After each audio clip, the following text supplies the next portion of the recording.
Hi friends, welcome back to my family kitchen vlogs. ఈరోజు అయితే మంచి వెజ్ కర్రీతో మీ ముందుకు వచ్చేసా. అదే మష్రూమ్ కర్రీ. మన స్టైల్లో ఎలా చేయాలో తెలుసుకుందామా? ముందుగా మిక్సింగ్ బౌల్ తీసుకొని 1/2 కప్ చిక్కని పెరుగు తీసుకోవాలి. ఇందులోకి 1 టీ స్పూన్ కారం, 1/2 టీ స్పూన్ పసుపు, అలాగే 1 టీ స్పూన్ ధనియాల పొడి, 1/2 టీ స్పూన్ సాల్ట్, కొంచెం కసూరి మేతి వేసి కలుపుకోవాలి. ఆ తర్వాత నీట్గా శుభ్రం చేసుకున్న మష్రూమ్ ముక్కల్ని వేసుకొని మ్యారినేట్ చేసుకోవాలి. మ్యారినేట్ చేసుకున్న తర్వాత 10 నిమిషాల్లో పక్కన పెట్టేసేయండి. ట్రస్ట్ మీ అండి, కర్రీ అయితే చాలా టేస్టీగా ఉంటుంది. మీరు కూడా తప్పకుండా ట్రై చేయండి. ఇప్పుడు మిక్సీ జార్ తీసుకొని జీడిపప్పు ముక్కలు, అలాగే అల్లం ముక్కలు, వెల్లుల్లి రెబ్బలు, 2 పచ్చిమిరపకాయలు వేసుకొని గ్రైండ్ చేసుకోవాలి.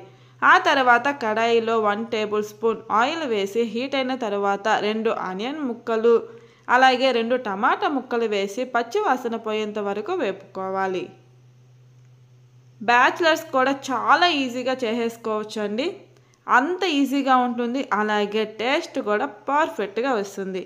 ఇలా వేపుకున్న తర్వాత మిక్సీ జార్లోకి తీసుకొని చల్లార్చిన తర్వాత గ్రైండ్ చేసుకోవాలి. ఇప్పుడు అదే కడాయిలో 2 టేబుల్ స్పూన్ ఆయిల్ వేసి హీట్ అయిన తర్వాత 1 టీ స్పూన్ జీలకర్ర వేసి చిటపటలాడించాలి. ఆ తర్వాత మ్యారినేట్ చేసుకున్న మష్రూమ్ ముక్కల్ని వేసుకొని ఒకసారి బాగా కలిపి మూత పెట్టుకొని 5 మినిట్స్ కుక్ చేసుకోవాలి. మష్రూమ్లో ఉండే వాటర్కే పర్ఫెక్ట్గా కుక్ అయిపోతాయి. ఇలా మష్రూమ్ బాగా కుక్ అయిన తర్వాత ముందుగా రెడీ చేసి పెట్టుకున్న మసాలా పేస్ట్, అలాగే కొంచెం కరివేపాకు వేసుకొని బాగా కలుపుకోవాలి. ఆ తర్వాత 1 టేబుల్ స్పూన్ కారం, అలాగే రుచికి సరిపడా సాల్ట్ వేసి ఒకసారి బాగా కలిపిన తర్వాత గ్రేవీకి సరిపడినంత వాటర్ని వేసుకోవాలి. ఇప్పుడు బాగా కలుపుకున్న తర్వాత 5 నిమిషాలు కుక్ చేసుకోవాలి. ఆ తర్వాత 1 టీ స్పూన్ ధనియాల పొడి, అలాగే 1/2 టీ స్పూన్ గరం మసాలా వేసి మరొక 2 నిమిషాలు లో ఫ్లేమ్లో కుక్ చేసుకొని కొంచెం కొత్తిమీర వేసి వేడివేడిగా సర్వ్ చేసుకున్నారంటే మష్రూమ్ కర్రీ అదిరిపోతుంది. చపాతీ, రైస్ ఎందులోకైనా చాలా పర్ఫెక్ట్గా ఉంటుందండి.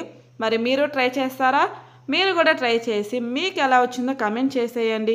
ఇలాంటి మరిన్ని రెసిపీస్ కోసం మా ఛానల్ని సబ్స్క్రైబ్ చేసుకొని ఫాలో అవ్వండి. Thank you.